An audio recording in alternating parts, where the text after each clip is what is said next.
That's right, everybody. It is New Year's. Yep, you heard that right. It's New Year, which means one thing and one thing only. More movies are coming out. Give a round of applause for movies. Had a lot of fun movies this year. Gonna have a lot more fun movies in 2026. Which means I am here today to talk about the movies that I'm looking forward to most in 2026. And I have, yet again, called this the top 10 most anticipated movies of 2026, even though it's more, because there's a lot of fun movies coming out, so I don't want to just whittle it down to 10. 10 is just a clickbait, because it's just more alluring than just saying top anticipated movies of 2026. Don't you think? So yeah, without further ado, in order of release, let's just riff off some of the movies I'm looking forward to most in 2026. Starting off on January 15th, we got 28 years later, The Bone Temple. Bone Temple. Sounds like where I took your mom last night. No? Nothing? Okay. Anyway, yeah, the sequel to 28 Years Later. The second installment in what is to be the 28 Years Later trilogy. I thought 28 Years Later was a rip-roaring fun time, so I'm really excited to see where that story is heading. Don't know how I feel too much about the change in director. Danny Boyle is fucking Danny Boyle. When you make movies like Trainspotting and 28 Days Later and 28 Years Later, a shift to a new voice, I'm kind of worried. Bit of a tonal whiplash, but I mean, from the trailers and from the chatter of people who have already seen it, it sounds like it's going to be as good, if not maybe even better than 28 Years Later. But yeah, we should all go see this movie so that the third 28 Years Later movie with Cillian Murphy actually happens. I know they've confirmed it, but sometimes these things fall apart. So if you guys don't see 28 Years Later, The Bone Temple, and it bombs, we're not getting that third movie with Cillian Murphy. Anyway, at the end of the month, on January 30th, we have the new movie from Sam Raimi, Send Help. Apparently is in 3D. I didn't know that. Like, I went to go to the bathroom during the trailers when I saw Avatar Fire and Ash, and when I came back, the trailer for Send Help was on, and I was like, why is it so blur? Is the movie here? Wait, are we already watching 3D things? Oh, okay. Anyway, yeah, a new Sam Raimi movie with Rachel McAdams and Dylan O'Brien. I don't know how I wouldn't be excited for that. Fast forward to March 20th, and on March 20th, we have the newest movie from Phil Lord and Chris Miller, the newest adaptation of an Andy Weir book, Project Hail Mary. I bought the book a few weeks ago. Haven't started it yet, but, I mean, I got like 3 months, so. But I am going to check this out. Also, again, written by Drew Goddard, which is just, is Drew Goddard like the go-to for Andy Weir adaptations? Because he wrote The Martian, and now he wrote Project Hail Mary. I'm more excited than anything else, just on the basis that it is a new Andy Weir book adaptation, when The Martian is probably one of my favorite movies to come out in the last 10 years. Then, coming out on May 22nd, this one, it might be a little more curiosity than actual excitement. In fact, I don't even know if this is officially on the list. I think I'm just naming it just out of the sheer curiosity, but The Mandalorian Grogu, or as James and Meso at the Weekly Planet have started calling it, The Mandalorian versus Groglet. It doesn't look that much different from the TV show, which usually movies that were based on TV shows used to mean a jump in quality, and you could see the leap in budget that has happened. It looks kind of like the show, but at the same time, it's the first Star Wars movie on the big screen in 6 years, so I mean, The Mandalorian was fine enough for those first 2 seasons. Jon Favreau is a competent enough filmmaker. I don't know, in a way, I'm kind of looking forward to it. Morbidly looking forward to it. And now, on June 12th, we have the latest from Steven Spielberg, Disclosure Day. Spielberg doing Aliens again? For what? What is this, like the first time he's done Aliens since, I think, Kingdom of the Crystal Skull? That Giannis Kaminski cinematography looks breathtaking. You see that one shot outside the building when everyone's holding the flashlights on the phone. You got the lens flares and everything. Yeah, that shot alone is enough to be like, yeah, I want to see that. And I'm going to.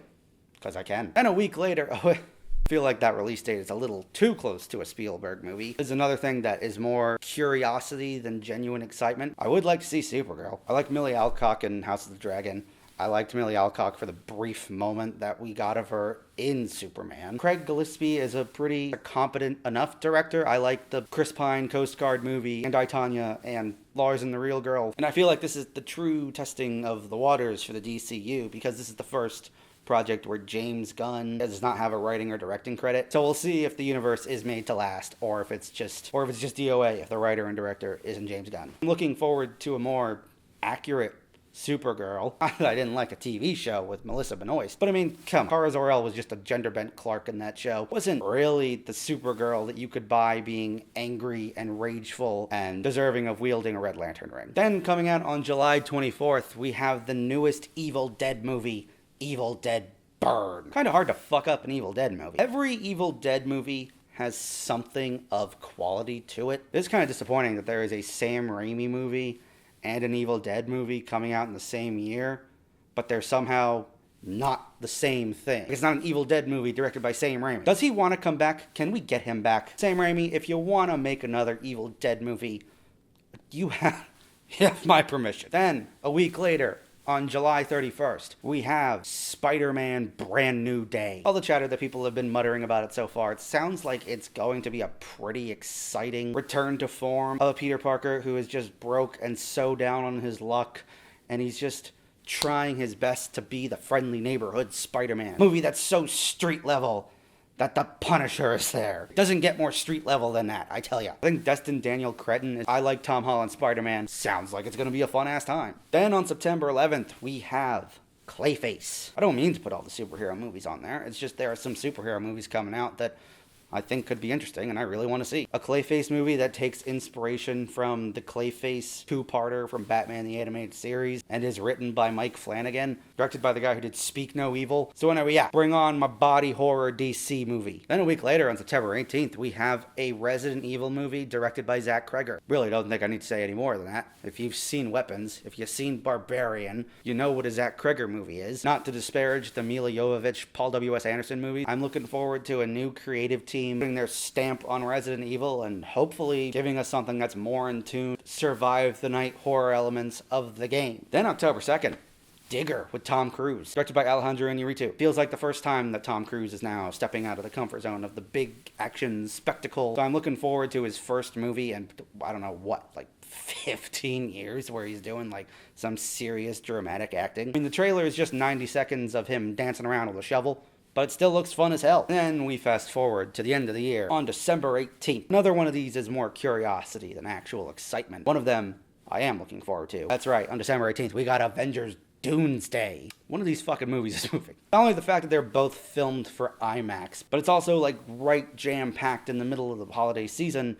Disney is going to strong-arm Warner Brothers to move Dune Messiah. Might be looking forward to Dune Messiah more than Avengers Doomsday, and if the choice comes down to it and I have to pick one to see first, I'm definitely seeing Dune, but also I'm just excited for another Avengers movie. Looks desperate as hell. Robert Downey Jr. coming back, but as Dr. Doom, Steve Rogers coming back. It looks desperate as fucking hell, but I am going to gobble that slop up. Anyway, apparently on Christmas, we have a new Robert Eggers movie, Werewolf. Don't know much about it other than it's a new Robert Eggers movie. A dude who is just consistently better and better with The Witch, and then The Lighthouse, and then The Northman, and then Nosferatu. The dude made The Witch as his first feature-length film. That was his first feature-length film, and he's somehow gotten better with each film he's made. But anyway, we gotta jump back a couple months.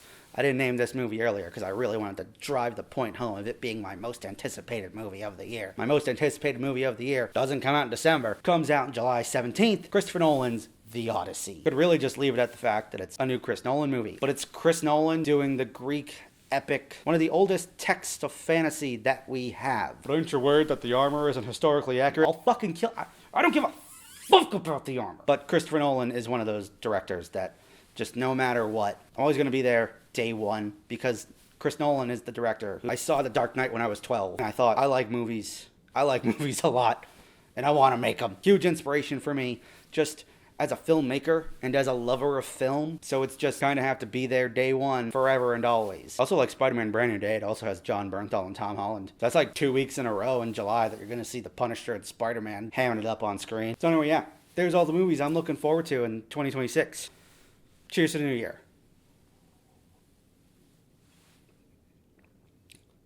But anyway, yeah, This little section of the internet that is this video, it's an open discussion. We can talk about all the other movies we're looking forward to. Probably a lot of movies I didn't name. They're those small indie darlings that I typically don't even know exist until about 2 or 3 weeks before I go to see them. I just typically don't know that movie's coming out until I'm driving to the theater to go see it. So with all that being said, whatever you're looking forward to in 2026, open discussion. I want to know. Whatever your most anticipated movies of the year are, you can sound off in the comments. If you like what you've seen, you can click right here. But I'll see you guys next year.